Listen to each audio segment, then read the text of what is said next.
Halo, selamat datang di channelku. Terima kasih sudah buka videoku ini. Teman-teman yang sedang ingin mencairkan JHT BPJS Ketenagakerjaan, saya doakan prosesnya lancar dan dananya segera masuk ke rekening. Tapi ada beberapa ya yang mengalami kendala saat mengajukan di lapak asik, itu muncul kartu kepesertaan masih aktif kode 10 teman-teman ya. Tentunya ini tidak bisa kita lanjutkan ya karena kartu kepesertaan masih aktif. Padahal kalau kita cek di aplikasi JMO itu sudah nonaktif ya, tapi kita mungkin tidak bisa mencairkan di JMO karena gagal 3 kali ataupun karena saldonya di atas 10 juta ya. Nah, kita pakai lapak asik kok munculnya di sana masih aktif padahal di JMO sudah nonaktif. Nah, akan saya jawab di videoku ini, tapi untuk yang pertama kali mampir silakan untuk subscribe dulu agar tidak ketinggalan informasi serta tutorial yang sering aku bagikan di channelku ini. Nah, jadi kalau di JMO itu sudah muncul nonaktif, itu sebenarnya adalah nonaktif dari dinonaktifkan oleh perusahaan teman-teman ya.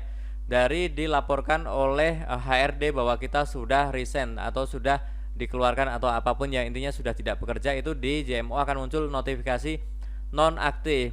Tetapi syarat untuk mencairkan itu adalah 1 bulan dari nonaktif teman-teman ya. Makanya kalau kita mencairkan di lapak asik itu akan muncul notifikasi seperti yang tadi ya, karena pencairannya itu harus menunggu setelah masa tunggu 1 bulan teman-teman ya. Oke, jadi seperti itu penyebabnya teman-teman ya. Nah, 1 bulannya itu dari mana? Coba kita cek ya, simulasinya seperti ini teman-teman ya. Misalkan ada yang resign tanggal 31 Oktober, apakah dihitung dari 31 Oktober 1 bulannya? Belum tentu teman-teman ya. Atau misalkan begini, ada iuran terakhir di JMO itu tanggal 9 November. Apakah dihitung dari tanggal 9 November itu teman-teman? Ternyata bukan juga teman-teman ya. Nah, 1 bulannya itu dihitungnya bagaimana? Oke, kita simulasikan saja ya teman-teman ya. Nah, misalkan nih ada yang resign tanggal 31 Oktober, itu belum tentu kita bisa menghitung 1 bulannya dari tanggal 31 Oktober teman-teman ya, karena kadang ada HRD yang tidak langsung menonaktifkan.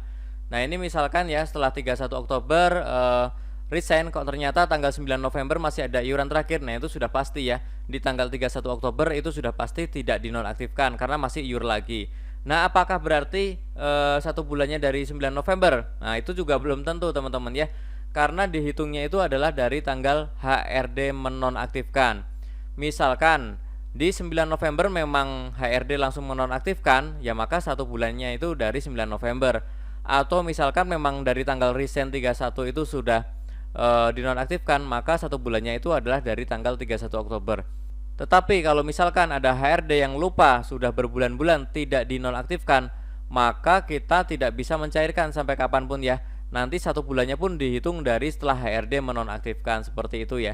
Jadi kalau sudah ada yang resign kemudian kok tidak bisa cair-cair, teman-teman memang yang bisa dilakukan adalah hubungi HRD, hubungi perusahaan untuk dinonaktifkan. Oke, jadi seperti itu ya cara menghitung 1 bulannya. Oke, yang masih bingung atau ada pertanyaan silahkan tulis saja di kolom komentar, nanti pasti akan saya jawab pertanyaannya. Nah, agar muncul notifikasi di handphoneku kalau teman-teman sudah komentar, silahkan buat komentar baru, bukan komentar nyambung dari komentar yang sudah ada. Semoga video ini bermanfaat, tentunya masih banyak lagi informasi serta tutorial yang sering aku bagikan di channelku ini. Jadi jangan lupa untuk subscribe, like, dan juga share. Terima kasih.